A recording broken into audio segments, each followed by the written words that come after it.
Fore! The PGA Championship is teeing off at Oak Hill East Course for its 105th edition. And while it may not have been the same level of hype as Augusta or the US Open, it's still a major event in the world of golf. In fact, winning the PGA Championship is a coveted achievement that any golfer would be proud to add to their resume. So, put on your plaid pants, grab your golf clubs, and let's get into the swing of things as we discuss 10 things you didn't know about the PGA Championship. The significance of Rodman Wanamaker. Have you heard of Rodman Wanamaker? If you're a golf enthusiast, you'll know that the winner of the PGA Championship takes home the prestigious Wanamaker Trophy. But do you know who Rodman Wanamaker was and how he shaped the game of golf?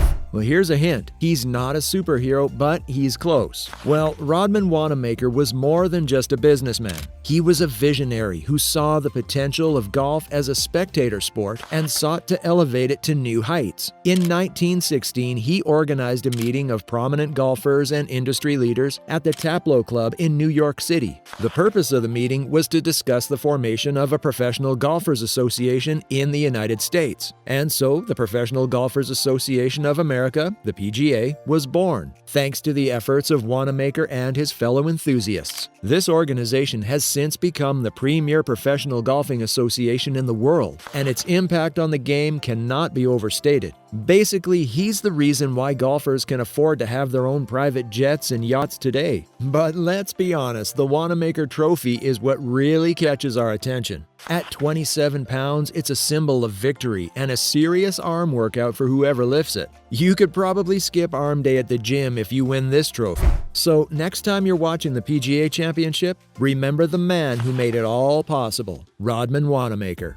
The evolution of the tournament. Did you know that the PGA Championship used to be a match play event? That's right, from its inception in 1916 until 1957, golfers had to beat their opponent hole by hole to advance in the tournament. But in 1958, the format changed to the standard 72-hole stroke play over 4 days, which we still see today. This change made the tournament more exciting and allowed golfers to show off their skills in a different way. Can you imagine the smack talk between players? Nice shot, but my birdie is better than yours. The reason for the change? Some say it was due to pressure from network television broadcasters who wanted more popular contenders to be in the final group on the last day. Others speculate that it was because match play tournaments tended to have fewer big names, which may have affected the tournament's overall ratings. Basically, it was all about ratings, baby. Regardless of the reason, the change certainly made for more exciting finishes, and golfers had to adjust their strategies accordingly. Nowadays, if you're not playing well, you can just blame it on the stroke play format and pretend you're better at match play. The Inaugural Champion, an Englishman. Did you know that the inaugural PGA Championship was won by James "Jim" Barnes in 1916? I can imagine him saying, "I finally won something, Mom. All those years of practicing my swing paid off." The tournament was held at Suinoy Country Club in New York, and back then it was contested in a match play format. Barnes, an Englishman, came out on top in the 36-hole final against Jock Hutchinson. Barnes's victory earned him a $500 cash prize, which may not sound like much now, but back then it was worth around $13,000 today. It's funny to think that Barnes won the PGA Championship twice, yet he didn't have the luxury of a private jet or a fancy golf cart like the players of today. He probably had to carry his own clubs and walk the course in uncomfortable shoes. But hey, that's what separates the pros from the amateurs. The youngest winner, Gene Sarazen. Did you know that Gene Sarazen was just a young buck 20 years old when he won his first PGA Championship back in 1922? Talk about a prodigy. And to top it off, he went on to defend his title the following year and win a total of 3 PGA Championships. That is some serious golf game right there. I bet even Tiger Woods would be impressed by Sarazen's impressive accomplishments at such a young age. But let's be real, we all know that Tiger would probably still beat him in a round of golf, even if he played with a wooden club from the 1920s. Fun fact, did you know that he's also credited with inventing the modern sand wedge? It's true, before Sarazen's invention, golfers had to make do with using a regular iron to escape from sand traps. So next time you hit a great shot from the bunker, thank Sarazen for his ingenuity. The Lost Trophy. Did you hear about the golfer who lost his trophy? Walter Hagen, a 5-time PGA Championship winner, once lost the Wanamaker trophy after his final victory in 1927. It was so lost that it couldn't be awarded to the winners in 1928 and 1929. I can imagine the moment Hagen realized he lost the trophy. I just won the biggest tournament of the year, and now I can't even find the trophy. What am I going to tell my wife? Well, as it turns out, the trophy was found in the cellar of the company responsible for making Hagen's clubs in 1930. Hagen claimed to have entrusted a taxi driver to transport it to his hotel, but it never arrived. Lesson learned: always keep an eye on your trophies. Restricted field. Unlike the other major tournaments, the PGA Championship does not extend invitations to amateur players due to its governance by the PGA of America, which primarily represents professional golfers in the club and teaching professions. However, if elite amateur golfers meet the qualification criteria, they will not be excluded from the tournament. I can imagine an amateur golfer saying, "I may not be a pro, but I can still give them a run for their money." To qualify for the PGA Championship, there are various avenues available, but winning the Masters, the Open Championship, or the US Open would likely be necessary for amateur golfers to secure a spot in the competition.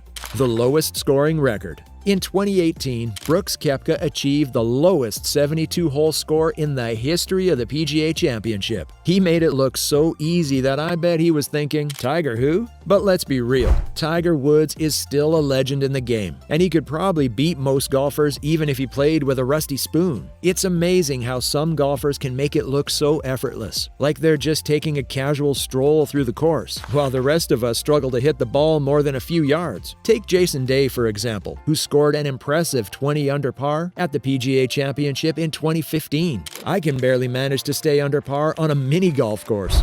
The strength of the field. The PGA Championship is like the Olympics of golf, a gathering of the world's top golfers battling it out for the ultimate prize. It's a test of skill, endurance, and mental toughness, and the strength of the field is what makes it one of the most exciting events on the golfing calendar. To contextualize the level of competition, the official World Golf Ranking employs a strength of field metric to evaluate the quality of players each week. Typically, a higher rating indicates a more robust field of players. In 2021, the PGA Championship received a strength of field rating of 916, surpassing even the Players' Championship 840, Open Championship 863, US Open 865, and the Masters at 761.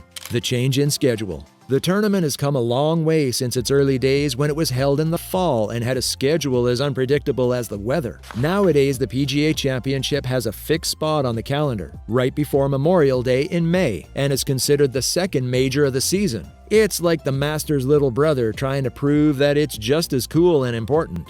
The slogan controversy. And speaking of little brothers, the PGA Championship used to be the final major of the year until it got demoted and had to settle for being just the season's second major. But now with the tagline "First to 5, it's like it's trying to reclaim its glory days and prove that it's still a major player in the golf world. I wonder if they're going to give out high fives instead of handshakes this year. At the end of the day, whether you're a pro golfer or a weekend hacker, we all share a love for the game. Let us know what you think in the comment section below. And don't forget to like our videos and subscribe to our channel.